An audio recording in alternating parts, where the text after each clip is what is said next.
welcome in COPD Navigator Nation. How are you doing today? I'm very excited. I want to show this off. I just got this moments ago, literally moments ago, from my friend James out in Bend, Oregon. Thank you very much, James. This is a homemade. See if I can get a little bit closer to the camera here. See what we're working with. James knows of my passion for Star Trek, which is, of course, why I also went with a distinct Star Trek shirt today. So thank you very much, James, out in Bend, Oregon, with the homemade mask for me. Like I said, retrieved that moments ago from the mail. Thank you very much. Really appreciate that. My name is Mike Hess. I am noticing that I really need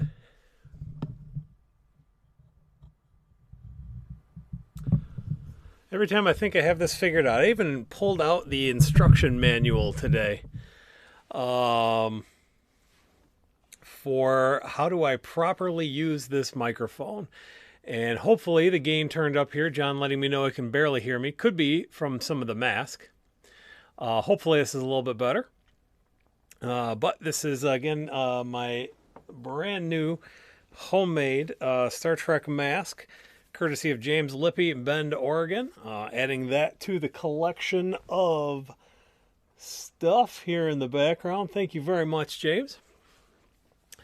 Hopefully the volume's a little bit better now. I see the subtitles are coming through okay. So Facebook, the Facebook machine, the Facebook computer can hear me. Hopefully you can hear me too. Again, my name is Mike Hess. I am the COPD dude. Run a group for called COPD Navigator on Facebook. It is usually turning a knob. My reach exceeded my grasp, and I got myself a fancy microphone that has a lot of features that apparently I don't know how to use very well. I also discovered that I've been talking into the top of it when I should have been talking into the front of it. So as always, a learning experience. I get worried when things are going too smoothly because then I know something is about to really go awry. But this is a very exciting show today. Yesterday, which was also Mother's Day.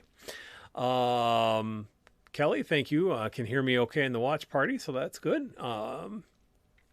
Yesterday, of course, Mother's Day, and hopefully all the mothers out there and all the other the mothers, the almost mothers, the like a mothers, every other category of maternal parent out there had a great day. Was also, hi Bonnie, also the 6th year anniversary of, according to Facebook, again, the day we launched the group. The pinned post, the traditional pinned post, which is I'm in the process of about to update, pardon me, was created a couple of days later, but the official birthday of COPD Navigator on Facebook is in fact May 10th.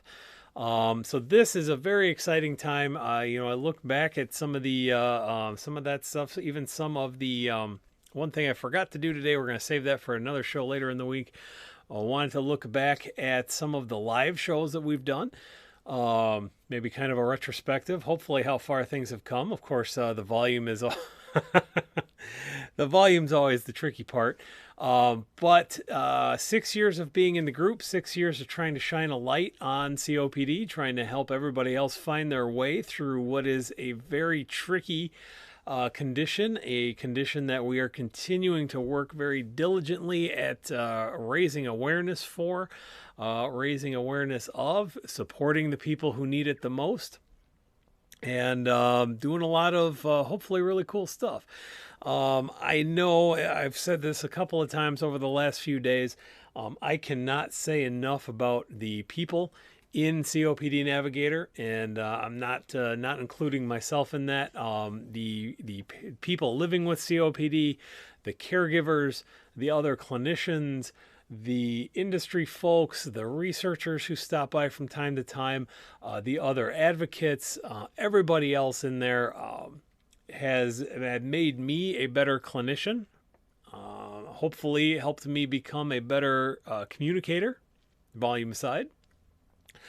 has certainly helped me be a better advocate, and has made an incredible difference in my life. I'm very fond of saying this because it's true. I hope that I have taught half as much as I have learned from the group, because it is a fantastic community, and one that I am very proud to have been a part of for a long time now.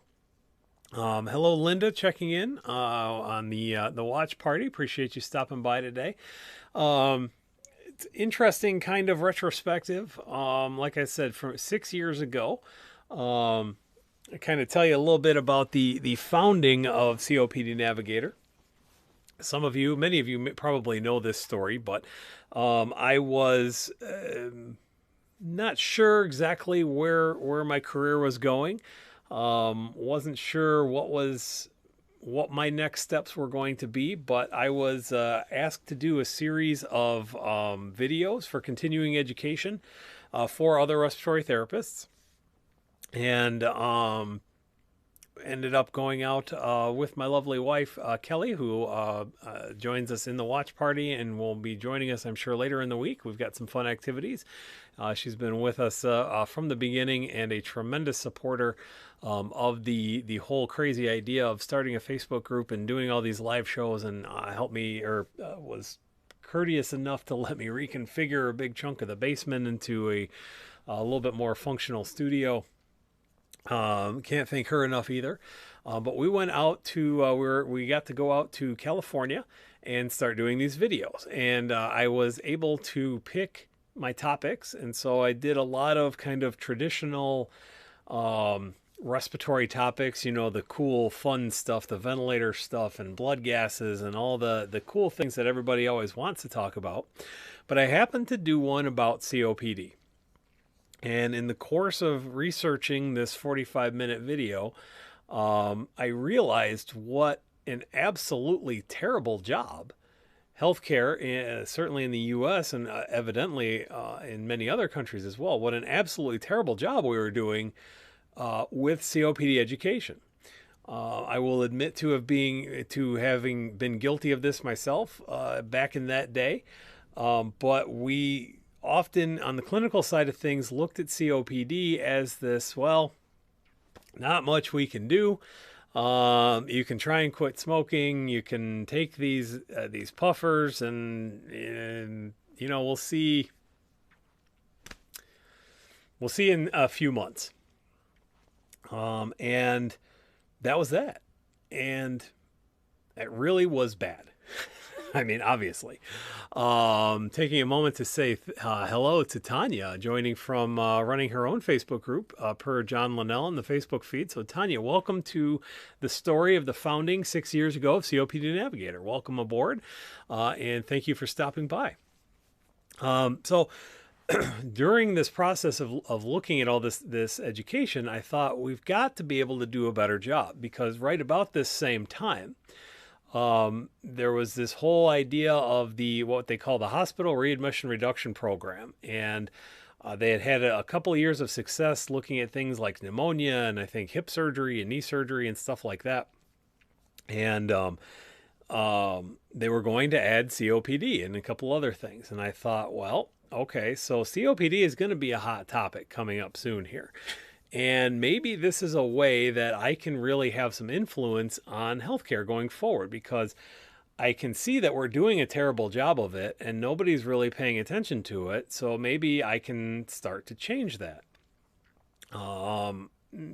Admittedly, some self-interest there.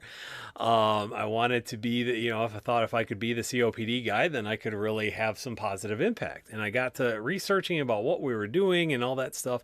And I thought back to my dad was a teacher, and he was very interested in learning styles, and was very interested in the idea that everybody kind of learns in a different way. There's a gentleman by the name of Howard Gardner, who has done had done, I don't know if he's still active in the research field, but had done a lot of research into how people learn, how adults learn. We know a lot about how kids learn, but we don't always pay attention enough to how adults learn, and how adults learn is a lot different than how kids learn. And we can get into all the neuropsychology and all that kind of stuff, but that's probably a different time. Maybe a podcast. Um, but there was this whole idea where people learn in different ways. Some people learn by watching a video. Some people learn by asking a question. And have kind of lecture format. Some people learn best from their peers. Most adults learn best from peers and people who have had the similar experiences and are willing to translate that and share that. Some people learn best by pictures. All these different styles, and of course, these are again very poorly represented in healthcare in general, and particularly chronic lung disease, chronic lung conditions. Where if you're lucky, you get a printout that thick. The next time you go to the ER or you go to your doctor's office or your provider's office, you get that thing. And if you're not, an avid reader, maybe a lot of the words are complex. We medical people, we love our jargon, and we never say anything in 3 syllables when we can say it in 15. We don't have the multimedia. We don't have any of that stuff. And I got to thinking, well, there's this thing. Facebook had been around for a minute. And I thought, well, this is a great opportunity. We can use Facebook. We can use this social media that, again, the stereotype is the older folks who might be in the COPD community aren't real computer savvy or anything like that. But at the time, I believe it was the demographics were 65 and older, which is prime time in a lot of COPD, was the fastest growing demographic on Facebook. And I thought this is an easy to use platform. It's common. It's flexible. We've got a lot of stuff going on.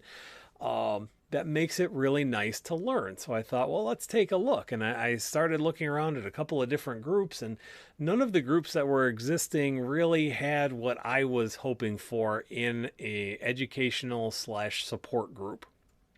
And so, taking in the old adage of if you want something done right, you do it yourself, I decided to start my own group, and COPD Navigator was born.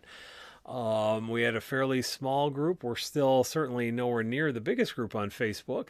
We've had our ups and downs, certainly. And lately, I have been working hard to try to make things even easier for folks to find on the Facebook platform and elsewhere. I know recently we actually changed the formal name of the group itself from COPD Navigator to COPD Navigator Discussion Group. Because one of the things I've always felt was very important for the group was that it was relatively private as things get on Facebook, of course.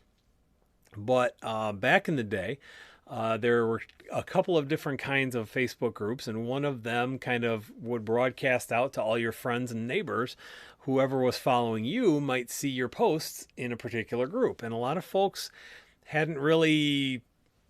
didn't feel comfortable discussing their COPD status with friends and sometimes even family members. So we always made it closed. We always made it, like I said, as private as possible in the context of Facebook. The flip side to that was it was sometimes difficult to have people get the information and join a group and do all that kind of stuff. So, and some of the Facebook functionality, especially once we started getting into some of the actual media, was just easier on a page, which is a little bit different. So then we have the COPD Navigator Facebook page.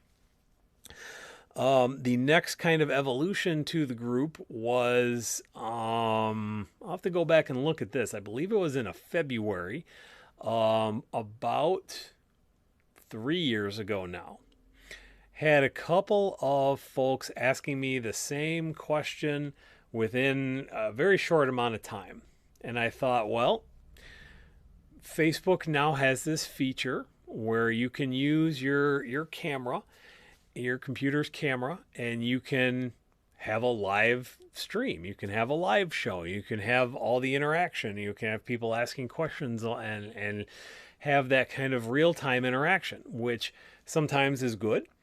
Sometimes it's nice to have the not real-time stuff because, of course, this is not yet my day job. And so I can't always be monitoring the feed. Neither can Sharon, who has been a co-administrator for quite some time now. We're not always available, so sometimes and also it's nice to be able to have some reference. If you thought, well, I asked that question 6 weeks ago, what was it? You can go and you can search it and you can find it again. You don't always get that with the live interactions. But we started doing these live shows, and they kind of graduated from COPD Navigator Live. That was the original name of the program, because that's what it was. It was COPD Navigator, but live. Started doing that and got to be fairly popular. And I got the idea to, well, let's start doing some topics. So we started doing a half hour of topics. We've done smoking cessation. We've done inhaler technique. We've done myths and legends of COPD. We've done all kinds of stuff like that, and that was a pretty solid experience also. And then it just got to, life happens a little bit, changing jobs, changing this. I guess that was after I had changed jobs, but sometimes, things happen, and I kind of faded out a little bit. And then I went to a conference, a respiratory conference, and I actually had clinicians come up to me and say, hey, when are you going to start doing those videos again? Because we were learning a lot from them too. It wasn't even just the patient community and the caregivers and all that stuff. It was actually clinicians. And I got to thinking, hello, Marcia, if I haven't said hello yet. I got to thinking, this could be a really powerful platform to bring our clinicians and our patient community together and get everybody speaking on the same language from the same book and the same page.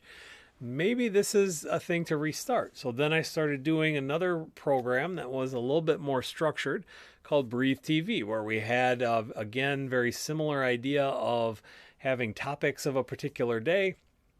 And then also along with some news, some of the latest news from the last couple of weeks, whatever it was, and started doing that. And that has been very popular. And that was going along fairly well. Been doing that fairly regularly for the last year or so, according to the YouTube timestamps and stuff like that. That got to be a little bit challenging because I would like to do the show on Facebook and then do some editing and stuff like that and then put it up on YouTube. We have a COPD Navigator YouTube channel then. But again, kind of time consuming and all that stuff. And so then I was able to do a little bit of research, and I found a couple of different software packages where I can actually do a YouTube stream and a Facebook stream, and believe it or not, a Twitch stream for any of the gamers out there. Still looking for my first Twitch viewer, Twitch TV, twitch.tv/MSRRT, I believe that one is, because I'm hoping to do some other stuff there too. And the nice thing about that is it automatically gets saved, and it makes it a lot easier to find it in the future. And so that saves some time, that saves some editing. Although I do want to go back and try to edit out some of the meat and potatoes part of it, the actual stories, because I've had, I saw my friend, Kim Chandler, who is a pulmonary rehab RT here in Kalamazoo, has mentioned, sometimes we like to throw that up into pulmonary rehab, but we just need to condense it a little bit. And I thought, okay, well, we can work on that. It's on the project list. So we're going along pretty well with about every other week or so doing these Breathe TV things. And then, elephant in the room, the novel coronavirus, SARS-CoV-2. COVID-19, the disease that comes from it. That happened. Hello to Stevie and Kelly. Admittedly, perhaps a little biased, but says still learn from you every day, and that's my goal. That's what I want to teach. And the opportunity of the novel coronavirus has had me working largely from home, even as a respiratory therapist, because I work in a primary care clinic. I'm a kind of an unusual situation. Hello, Lynn, joining in from YouTube. Still working on building that YouTube audience. Hello, Mark. Mark Vargas checking in from the West Coast. Nice to see you, Mark. Um, so, working largely from home during this thing, which had its own pros and cons, especially as an RT wanting to do help out my fellow RTs and all that stuff. But I also realized that in this time, the places where people get their information are largely closed down. Stevie, I'll hit that in just a second. It actually kind of ties in neatly with what we're doing here. Stevie checking in on the Facebook feed says, "Don't mean to be a stick in the mud, but as an RT, you should know not to paint your nails. It's a no-no, isn't it?" Sort of. And oral, no, I do not have COPD. I am a respiratory therapist, and I have learned a lot about COPD from people with COPD. I try and do what I can to bring the community a little bit closer together. But in any event, we've had this whole coronavirus situation. And a lot of the times, the pulmonary rehabs are closed. The primary care clinics are difficult to access. A lot of the usual avenues for getting the information are not available. And I thought, well, we've got the technology, $6 million man. Clearly not a $6 million studio if I can't figure out how to turn the volume up. But we've got the technology, we've got the audience. Maybe I can bring our concepts and try to help folks a little bit better get access to the information they need, even during this time. And also, one of the things that gets overlooked a lot with pulmonary rehab is it can also be a social time.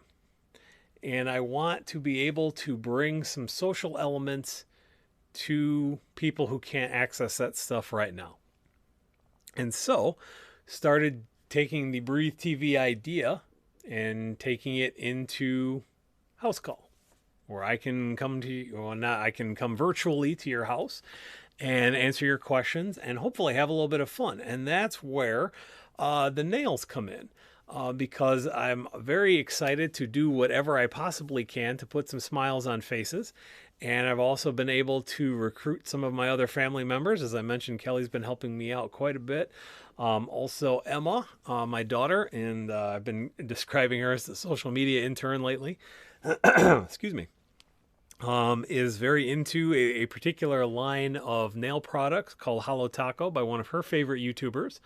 And something that would be fantastic to aspire to. And she has, while often kind of a no-no depending on your work environment and things like that, I've been able to have a little bit of fun being the guy that gets his nails painted. And we've had some fun interactions and been able to, again, hopefully put some smiles on some faces. We're going to be branching out with that a little bit. Also, Kelly had a fantastic idea.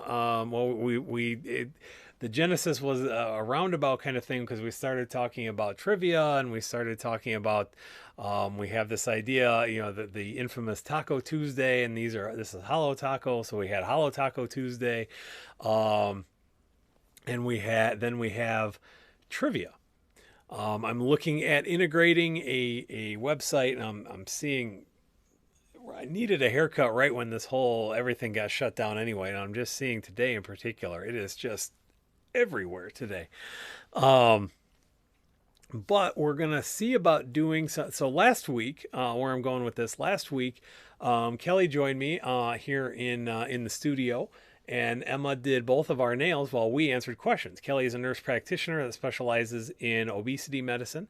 And so she answered a lot of diet and nutrition questions. I answered some questions about the lung stuff, and Emma answered, hey, she had some fun doing stuff. We've had a lot of great experience with that. Fridays, we've been able to do Fitness Friday, where we've had a couple of different opportunities where we did a dance-off using a video game called Just Dance. I was able to recruit my boys. We did some chair exercises, some chair yoga, some chair tai chi, even some chair aerobics. Stevie, I'm glad I was able to put at least one smile on a face there. And Rachel, thank you for checking in and commenting. Appreciate, always great to see you around. um, this past week we did some additional chair and low impact, relatively low impact exercises in the living room. Also broke out, we were able to get one of those pedal devices that you can either put on the floor and do at your desk, or you can put on a desk and use your hands like a cycle ergometer, they're called at the pulmonary rehab. Excuse me, trialed that out a little bit. We've really been able to do some interesting stuff, and again, hopefully raising awareness, getting people moving. That's really the ultimate goal to a lot of this stuff. So now you are all caught up. That is the 6 years of COPD Navigator in about 25 minutes. Now we're here. We're doing house call. We're celebrating all this week. I'm ready to celebrate anyway. Because this is the beginning of year 7, and we're really, I think, just starting to hit our stride in the group. We've got some really exciting things going on. We've been doing, in addition to Fitness Friday and Taco Tuesday and now Trivia Tuesday, we've been able to do some harmonicas for health on Harmonica Wednesday. And speaking of harmonicas, Kim checking in. Hello, Kim, in the watch party. We're going to be doing that. We had our very first Zoom fully interactive conference call last week, on looking at doing that again next week. Where we're actually going to maybe do a little bit of harmonica time. I wasn't sure, and we're going to have a topic. We're going to have kind of a virtual, almost like I would say it's a program not called a Better Breathers program, because that's a registered trademark, but it is a support program, going to be a support program very similar to that. I actually am a certified facilitator of Better Breathers groups, but this will not be under that umbrella, so I don't want to step on too many toes. But we have some technology called Zoom that works really well, either on a phone or a tablet or a laptop, or just calling in on a telephone, a standard telephone, like so. We've got the Zoom line here. And we can have a little bit better interaction. You can ask questions verbally. You can do all that kind of stuff. Much like I saw Joe stop by a little while ago, I think. Joe Morrison from Right to Breathe. We're going to be leading into his show tomorrow. They do every other week or so. They do a very similar idea. And I will also shout out John Linnell is going to be their guest speaker this week.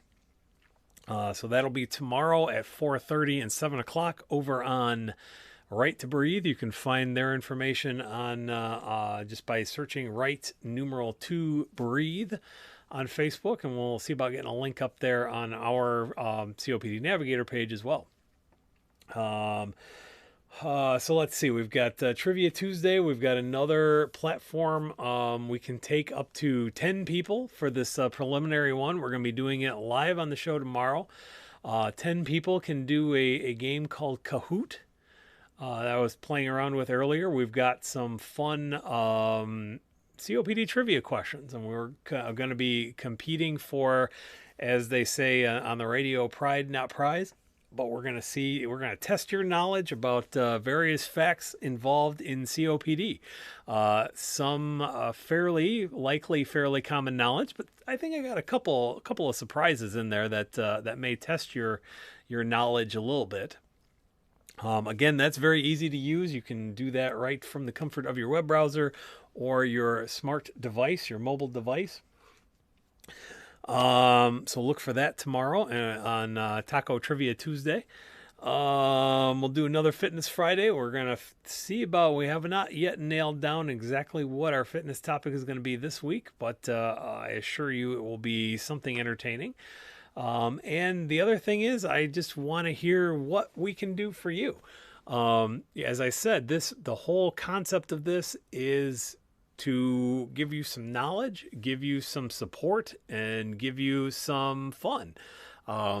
I have found that whatever platform it's on, whether it's YouTube or Facebook or Instagram or Twitter, a lot of times the fun, wacky stuff is what gets attention. And at the end of the day, the name of the game is drawing attention to COPD.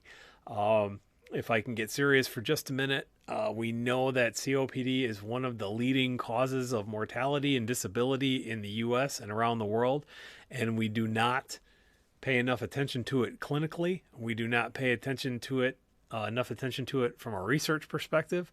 And we just need to do a better job. So hopefully, we can stumble across our version of the ice bucket challenge or the pink ribbon campaign, or we can do all kinds of stuff and get everybody working together, whether it's COPD Navigator, COPD Foundation, American Lung Association, Right to Breathe, NIH. All of these groups can be hopefully speaking a little bit more together and drawing better attention to COPD.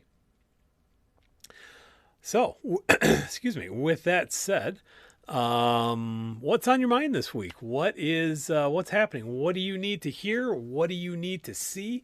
We've got one video that I'm hoping to have up by tomorrow. A very common question is, it popped up again over the weekend, is how can we talk about air trapping and excess carbon dioxide buildup and all that kind of stuff. And I had an idea that I'm fine tuning it a little bit, and hopefully we'll get that up tomorrow. But trying to come out with another kind of a line of reference videos, I guess is, for lack of a better word. I did one quite a while ago, and then again, life kind of happens, about using your dry powder inhaler. These little boys right here, for one example. There are, of course, many other examples, just none handy. But they require a certain technique, and again, we're not very good oftentimes at teaching people how to use their devices. So that's what the one we have up there called Navigator Spotlight, and we've got another one coming this week, hopefully even tomorrow. So I'll kind of address you to the front end of the video. Did talk about that a little bit right at the top. Basically, it was kind of a roundabout way, but this episode is kind of about the history of COPD Navigator and my story of how I got into the COPD community. And fortunately, I was very well accepted, and the community has given me a lot, and so I try to keep giving back as much as I can. Stevie says, had a mitral valve replaced earlier this year. Yeah, right at the beginning of the COVID-19 panic in Dallas. Because of that, everything closed, and I was told I needed cardiac physical therapy, but I was SOL because everyone was closed. No info on where to look or videos. Done the chair exercising you did on Friday twice, and I love it. Thank you. That's great to hear. I love that kind of feedback. I'm glad it was helpful.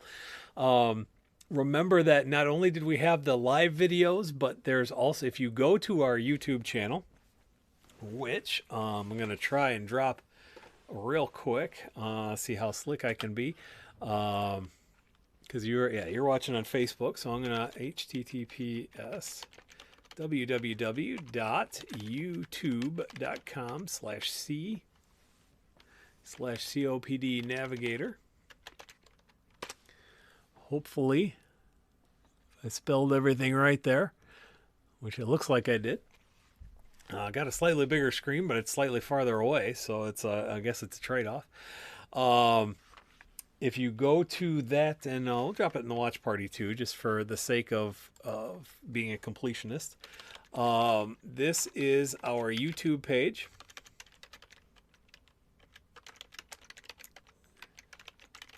YouTube channel, I guess it is. Whoops, that's not spelled right. COPD Navigator. Hopefully that comes through okay. Yes, got the lighthouse to pop up. So, actually have a playlist of some other videos that that I discovered and been working on a little bit, of some other pulmonary rehab type exercises, and there is fair bit of similarity between cardiac and pulmonary rehab. The national organization for a lot of that is actually called the American Association for Cardio AAC, the American Association for Cardiovascular and Pulmonary Rehabilitation, because they do fit together a lot. So of course, make sure that you at least give your provider a heads up before you're doing a lot of this stuff, especially the more strenuous things. But there are a lot. I tried to compile some of them into that playlist. Thank you again for giving me the feedback and letting me know that it worked. I really appreciate hearing that. So, yeah. So. Let me know what else we can do, what other kind of videos we've got. Again, we've got, I did actually, I'm really excited about one potential thing coming through. I was able to make contact with a Dr. Elaine Bevan-Smith over Twitter, who is a UK researcher and specialist in COPD. I believe she either runs or advises or consults. I can't remember exactly offhand, but does a lot of work with pulmonary rehab. And she has, it was interestingly enough, the day that we did, this was about the previous episode where we did the Tai Chi. She actually has a whole sequence of Tai Chi moves that can be done, I believe, seated or standing. A whole sequence of exercises and Tai Chi moves, I guess, positions. That can be done specifically designed for pulmonary rehab. So she was willing to share that sequence with me, and I'm looking forward to, was able to make contact with her this morning, and hopefully in the next couple of days we'll be able to get that. And maybe that'll be we'll have a do-over of, we'll warm up with some Tai Chi and then maybe have a dance off. We'll see. Couple other things. Again, I want to give a big shout out to my friend James for, if you're joining late, got me my brand new Star Trek custom face mask here, which is going to come very handy. Oops, there we go.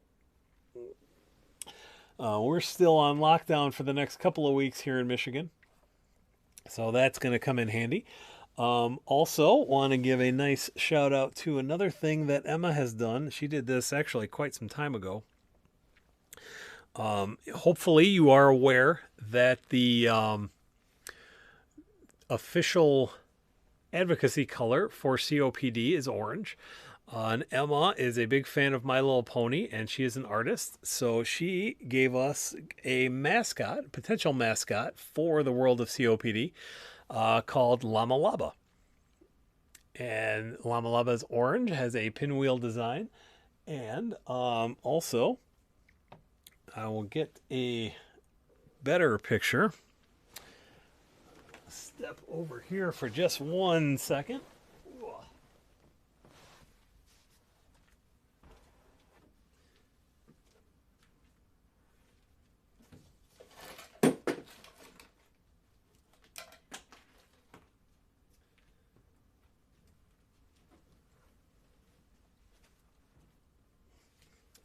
Some of you have perhaps seen Llama Laba in tote bag form.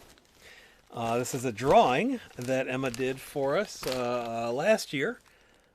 Yeah, there we go. Llama Laba on a tote bag that we gave to some of our graduating our graduating residents last year at my office. So Emma has done.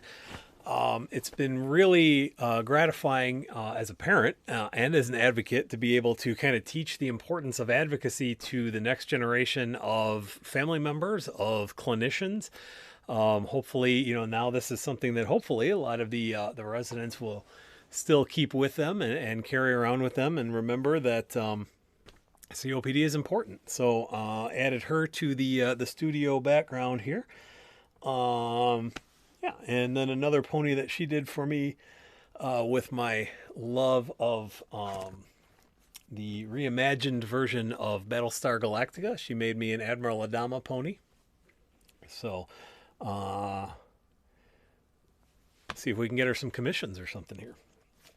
So yeah, this has, yeah, so we're evolving all the time. We're trying to add stuff, trying to add. And John, yes, Dr. Bevan Smith is pretty wonderful. I've been following her on Twitter for quite some time now, and she's incredibly knowledgeable and a fantastic advocate across the pond. So,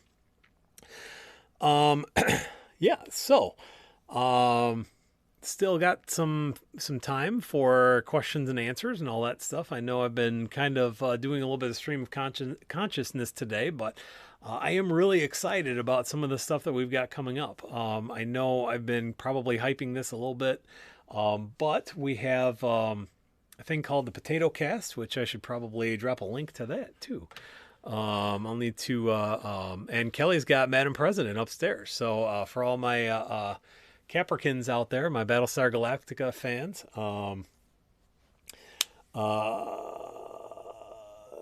Caprica Buccaneers, Seabucks rule, and the Pycon Panthers, I think, are the anyway. Now we're getting a little bit obscure into some of the geekery, but I get excited about this stuff. Almost, I get excited about, there's a lot of stuff I get excited about, but, it's been fun it's really been fun to try and integrate a lot of the sci-fi stuff with some of the health stuff and try to make it accessible. I think that's really where we as clinicians break down a lot is, I made the joke before about we never say in 3 syllables what we can say in 15, but we don't do a very good job of explaining. And a lot of times it goes back to that whole idea of, not only do people learn in different ways with videos or with lectures or what have you, we usually pick absolutely horrible times to try to teach.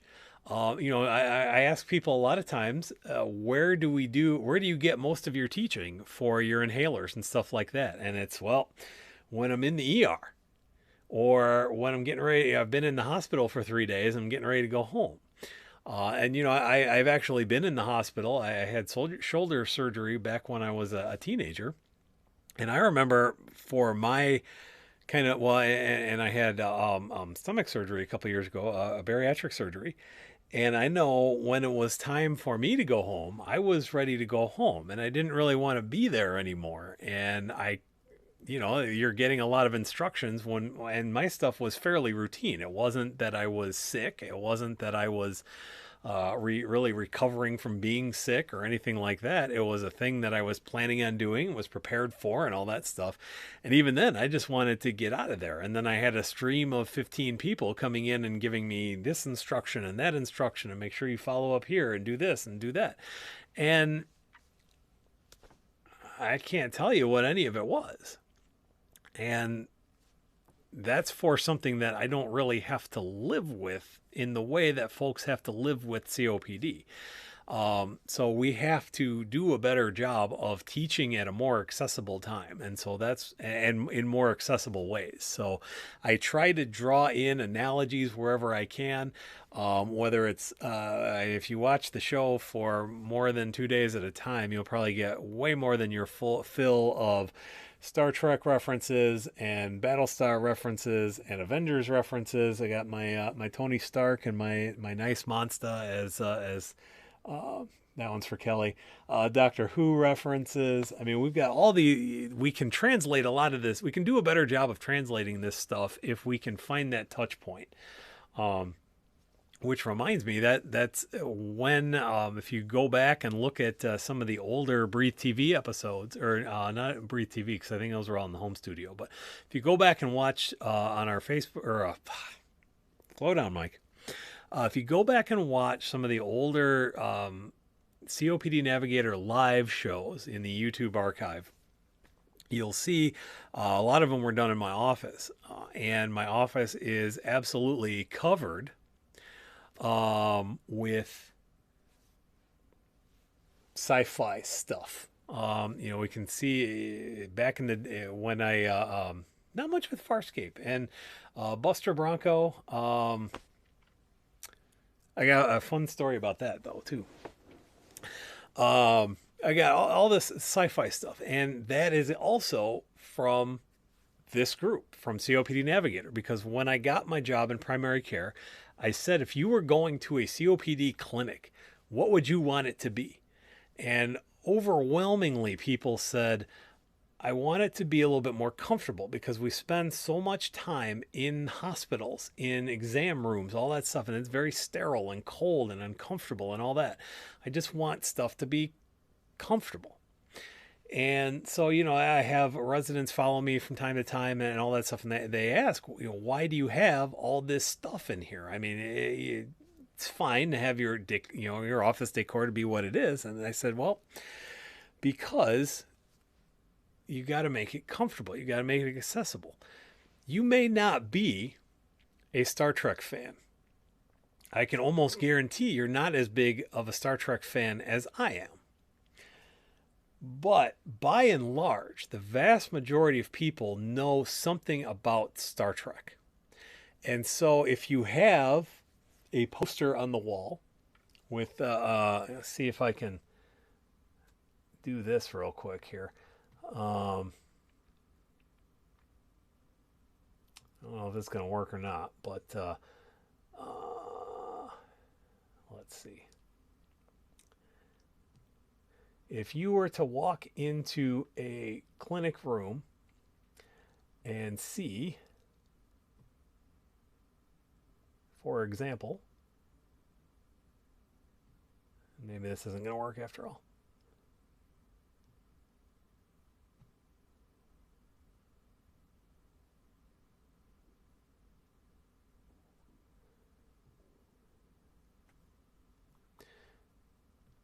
I don't think it's going to work. Well, in any event. No, can't get the tech to work today. I have, and if you go back to some of my fairly recent videos, you'll notice I have a big Star Trek poster on the wall over here. You can kind of see this, and I want to pull it off because it'll bend a little bit. It says it's got a picture of the Enterprise on it, or if I have Captain Kirk here or Captain Picard as Borg.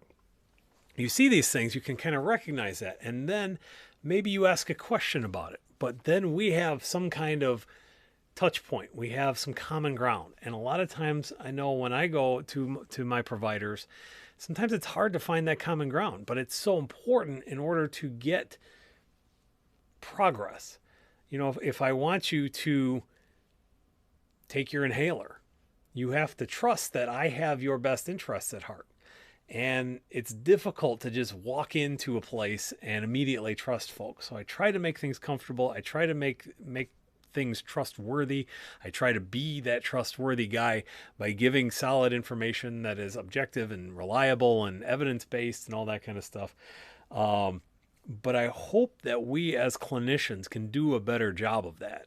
And I hope that ends up being my overall influence on healthcare in general. So fun story about Buster Bronco. Sort of about Buster Bronco. He is our mascot here at Western Michigan University, our in-town university. We had a couple years ago, we had a football coach who is now over at Minnesota by the name of PJ Fleck. And if you follow college football at all, you know that PJ Fleck's big idea is row the boat. It was a concept that, when he came to town, I can't remember where he was an assistant at before he came to Western, but he came to town, he brought this whole idea of row the boat, row the boat, row the boat.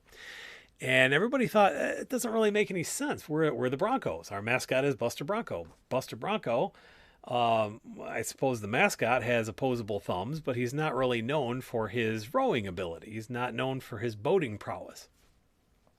So what's this guy about? And so you can use the whole idea of row the boat in a couple of different ways. He came up with it because his son was born with a congenital heart problem, and there was a lot of uncertainty there. And sometimes, you might not be the one that is steering, but you work as a team.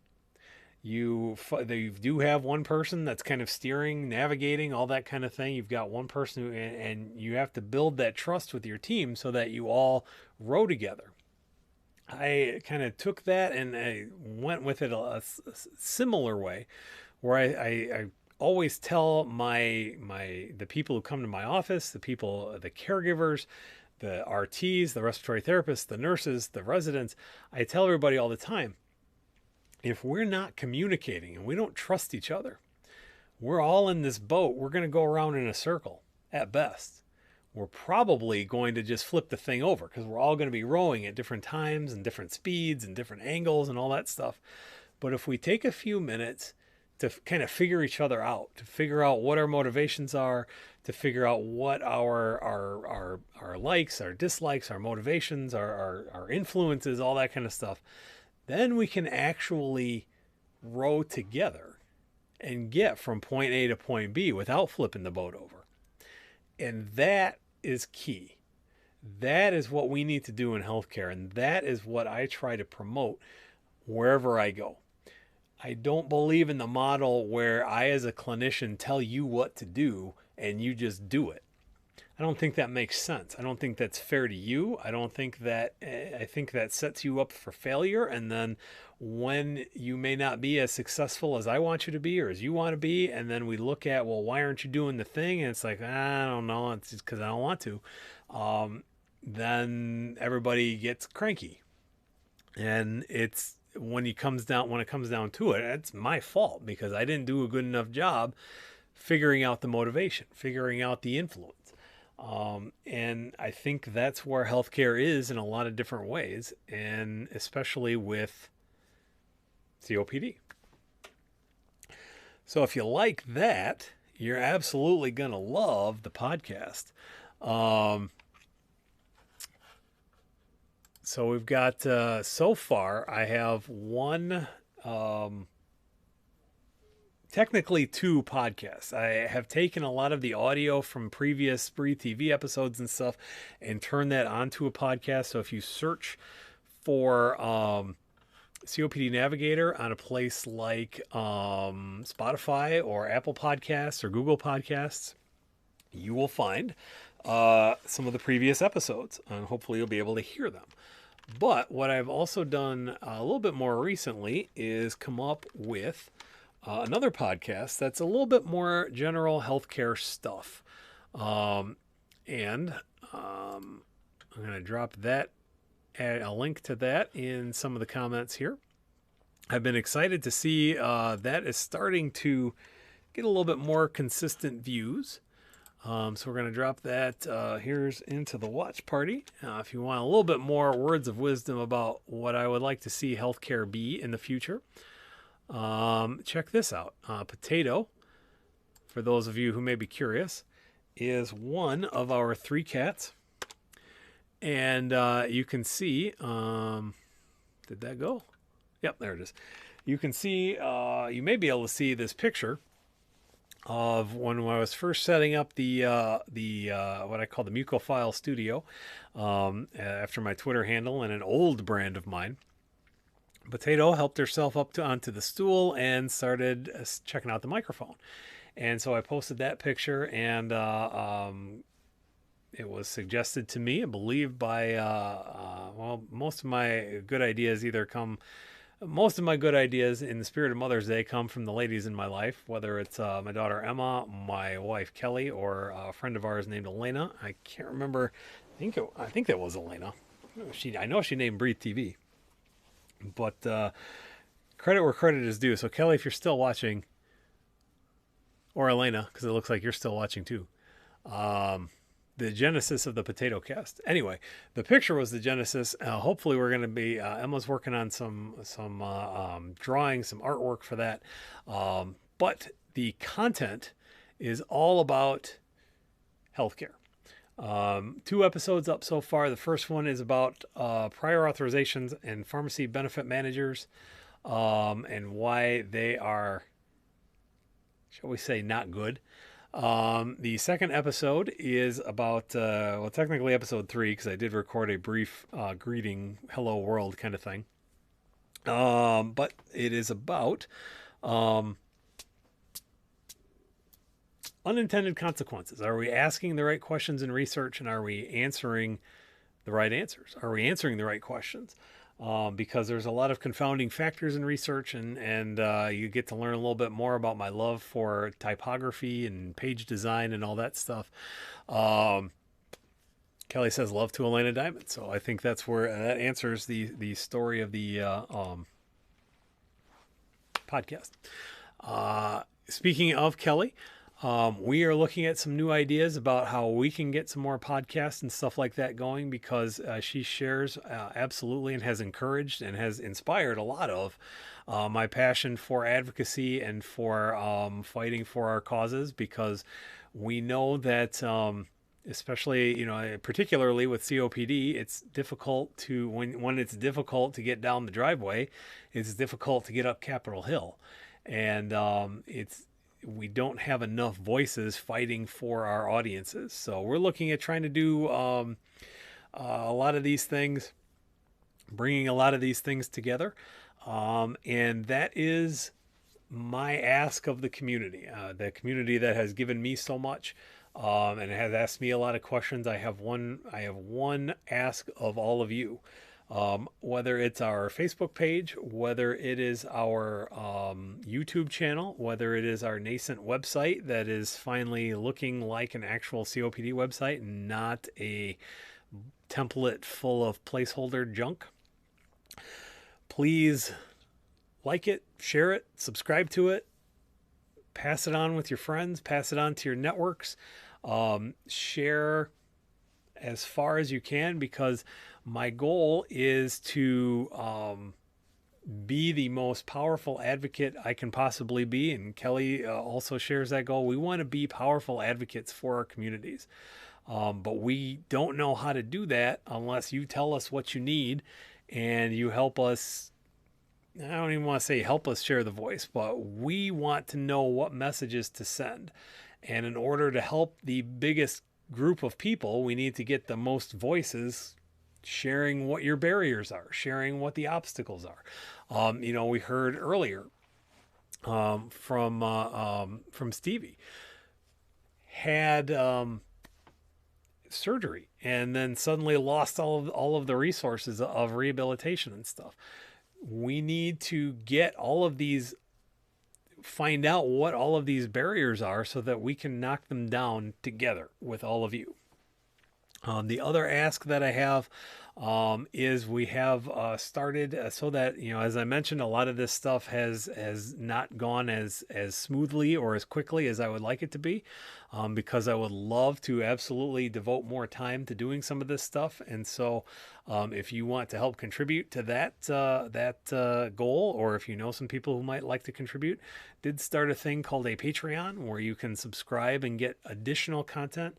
The stuff we do on Navigator is always going to be as free to access as we can possibly make it, as easy to access. It's always going to be free, and as easy to access as we can possibly make it. But we would love to be able to put together some higher quality or higher involved kind of stuff. And in order to do that, we've got to have that revenue stream. So if you are so inclined to subscribe to that, that would be fantastic. If not, you'll still find me right here, coming at you as often as I possibly can. So we'll give folks a couple more minutes. It is coming up a little bit past the top of the hour, 5 o'clock. Again, highlight, so if you got any last questions or last suggestions for what we can do this week and beyond to make sure you're getting the resources and support and advocacy and good vibes and everything else that you need. Quick recap of the week. Tomorrow, we're actually going to be on at 3:30 Eastern time, because the Right to Breathe folks are going to be on at 4:30. And I want to lead into them, including my good friend John Linnell, who hopefully is still hanging around here. He's going to be the guest speaker tomorrow, and we certainly don't want to cross-program about that. We're also going to be trying this new trivia program and testing your COPD knowledge. Tuesday, today's Monday, so that'll be Tuesday. Wednesday, we'll do our traditional harmonica session. Let's see if I remember from last week. One of the things we were working on was a little cross fandom here, but nope.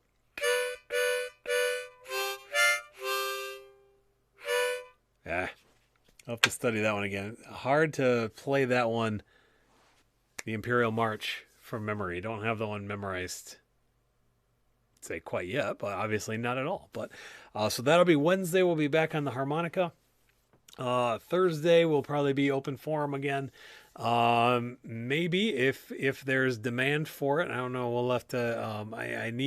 I'll need some feedback. I want to know if it's worth breaking out the lip sync for lungs jacket again, and doing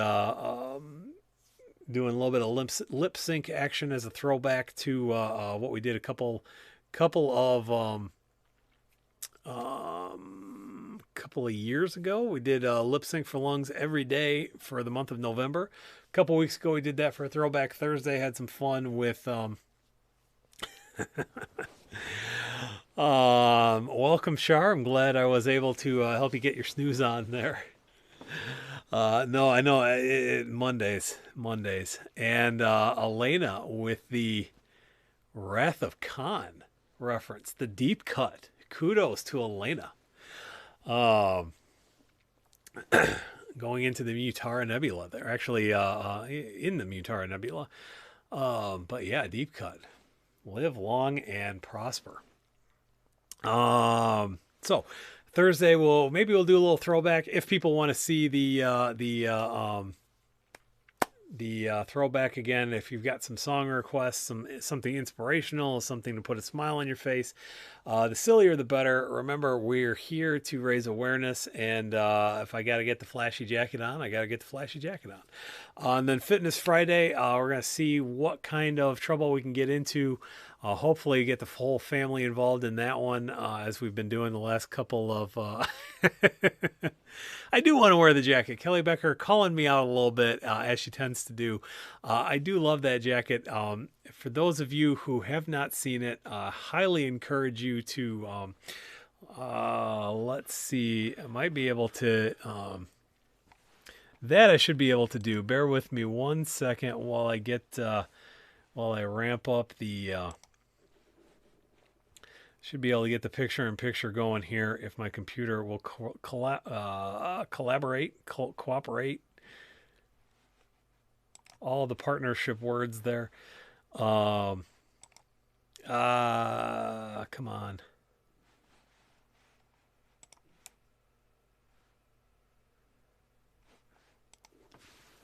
Well, tune in tomorrow if you want to see the fancy jacket. We'll get some pictures up there. Or go see if you can find it, or check out our YouTube channel. This would be a great time to head over to YouTube and like, share, and subscribe to us over there. So, with that said, did Leonard Nimoy pass from COPD? As a matter of fact, he did. There is a fantastic documentary. I've had the oh, here we go. Now it's firing back up.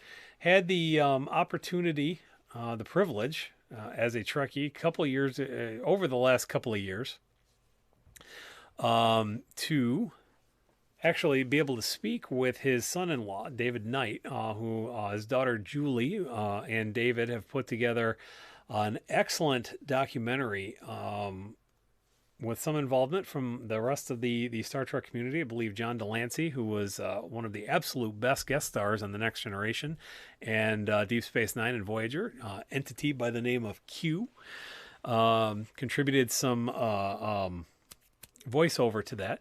But they did a fantastic documentary about the end of Leonard's, a lot of Leonard's life, Mr. Nimoy's life. I call him Leonard like I know him. Sometimes, you feel like you get to know these characters. They put together a fantastic documentary about his life and his advocacy work. After he was diagnosed, he was at a fairly advanced stage of airflow obstruction, and became a fierce COPD advocate. And then he did, end up passing 3 years ago now, I believe, maybe a touch longer. Of COPD, but in his honor, they still have this documentary called Remembering Leonard, which is very moving. Last year, as part of the Global Initiative for Chronic Obstructive Lung Disease, GOLD, as part of their conference in Philadelphia, I got to be on a panel alongside one of my outstanding RT colleagues by the name of Keith Siegel, another fantastic COPD advocate himself, where we had there was a screening of the video and then a panel discussion about COPD and about Star Trek, and it was a great experience, and it was a huge privilege to be a part of that. So here we go. I think we can finally pull up the infamous jacket video here. I'm gonna scroll if I can hit the right buttons here, which is sometimes a challenge. Ooh, that hairdo. So yeah, we will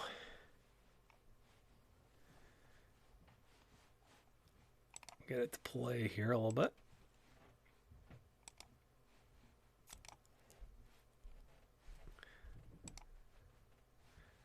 So this is, where'd it go?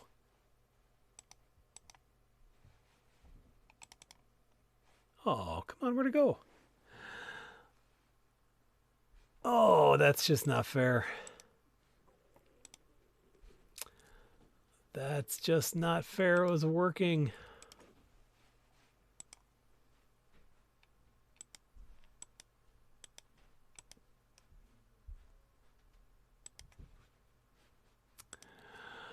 Well, so close to having it work, and then it just broke.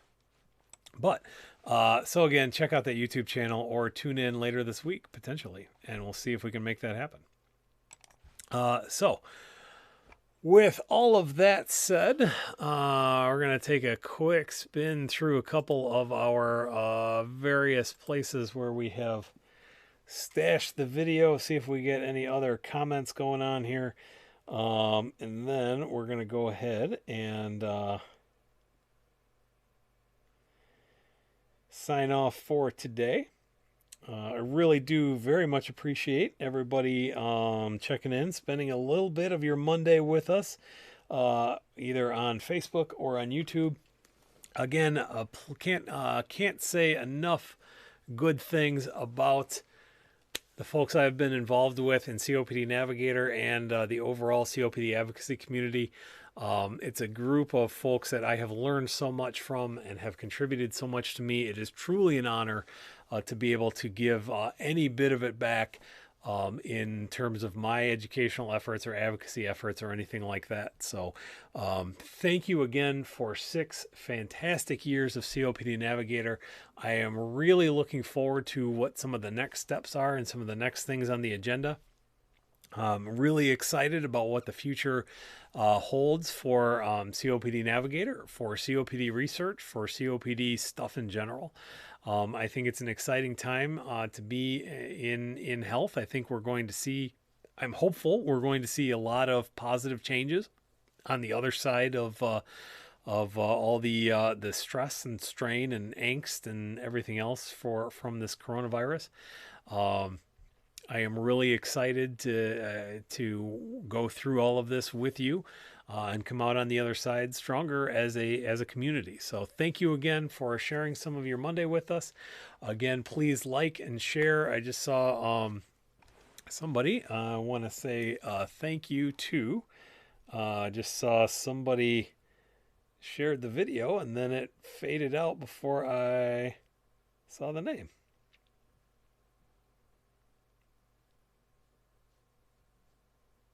Shoot. Thank you, John. Congratulations on 6 wonderful years. Thank you to, I want to say it was an Elizabeth that shared the video just now. Thank you for liking and sharing and subscribing. In a moment, after my face fades out, you will see links to our other social media channels. Again, if you're watching on Facebook, you can see the YouTube channel. The more subscribers we get on there, the more engagement we get, the broader voice we have. If you're watching on YouTube, you can catch us over on Facebook. You can catch us on Twitter. You can catch us in a lot of different places. Let me know the kind of things you want to see on the website. You know, right now it's going to be kind of a collection of links, and I have a couple of other resources I've put together for COPD. Let me know what I can do for you. None of this works without you. I know what I think we need, but as I mentioned a couple of times, I don't have COPD, so I can't say that this is what you need because I don't walk that path. I can't say that I understand a lot of, I know how you feel or anything like that because I don't. I depend on you to tell me what you need, to tell me how I can support you the best, how I can be your navigator. Um, so let me know what you need. Thank you again very much. Thank you, John, for contributing to those 6 wonderful years on COPD Navigator. Thank you to everybody else who has commented, who has shared their stories, who has supported these efforts from the get-go. Couldn't have done it without any one of you. So I really appreciate the time that you have taken to help build the community. And I look forward to another 6 wonderful years and beyond. So with that, hopefully I will see you all tomorrow. In the meantime, my name is Mike Hess. I am the COPD dude of COPD Navigator. Please continue to stay strong, stay safe, and stay home as much as you possibly can. Please remember to take care of yourselves and take care of each other. And as always, continue to breathe lightly. And I will see you tomorrow. Take care, everybody.